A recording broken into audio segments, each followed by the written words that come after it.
Jacket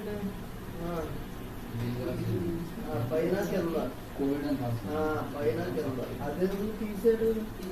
దాని ఆ చివరి పిన్నది దాందనండి. ఆ చివరి పిన్ పెట్టేయండి. స్పిన్ మోటార్ సప్లై అది. ఆ చివరి పిన్ ఉందా? 3 పిన్లు ఉన్నాయా? అయ్యామో అదే కోల్డ్ ఉన్న హీటర్ దాని హీటర్ స్విచ్ పైన ఒకటి కింద ఒకటి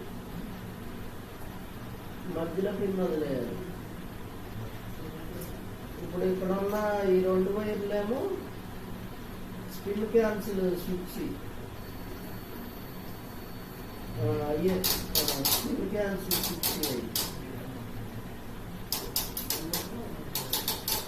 ఇదేమో పవర్ కనుక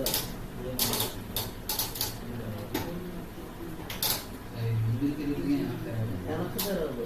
ఎప్పుడైనా టైమర్లు అంతే కదండి. టైమర్లు అన్నీ అంతే.